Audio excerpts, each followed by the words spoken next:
Specific আকারে বলতে চাই, বাংলাদেশে গণতন্ত্র মুক্তি পায় নাই। যেই সরকারটা হয়েছে এটা একটা গণতান্ত্রিক সরকার।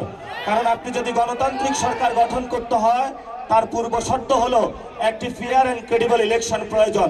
কিন্তু এই ইলেকশনে দেখেছি আমরা ইঞ্জিনিয়ারিং হয়েছে, এই ইলেকশনে দেখেছি ভোট ডাকাতি হয়েছে, কেন্দ্র দখল হয়েছে এবং সিস্টেমেটিক একটা অপারেশনের মধ্য দিয়ে বাংলাদেশের জনগণের যে রায়, সেই রায়কে দিল্লিতে এবং লন্ডনে যে চুক্তি হয়েছিল সেই চুক্তি অনুযায়ী সরকার গঠন করা হয়েছে।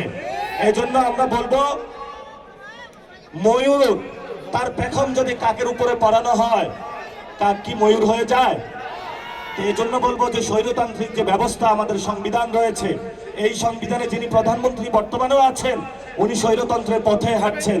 এই জন্য আমরা ওনাকে বলবো, বাংলাদেশের মানুষকে ঐক্যবদ্ধভাবে আমাদেরকে সংবিধান সংস্কার সভা যেটা আছে এটা বাস্তবায়ন করতে হবে।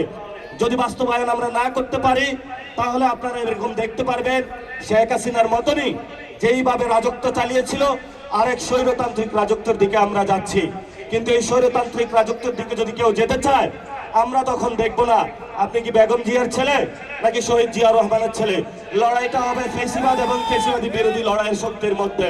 এবং আমরা স্পষ্ট ঘোষণা করছি, আমরা বাংলাদেশে আর কোনো ফেসিবাদী ব্যবস্থা চাই না। এই যে লাস্ট কথা যেটা বলবো, বিচার, সেটাতে নাকি 1 কোটি টাকার ঘুষ পাওয়া গিয়েছে। আবার যার নামে অভিযোগ এসেছে সেও নাকি বিএনপির একটি দাপ্তরিক দায়িত্বে আছে। তো বিচার প্রক্রিয়া যদি এই অবস্থা হয়, তাহলে আবু সাঈদ, মুগ্ধ, শহীদ ওয়াসিম তারা যে জীবন দিয়েছিল তারা তো সেই জীবনের বিচারও তারা পাচ্ছে না। এই বাংলাদেশ আমরা দেখতে চাই না।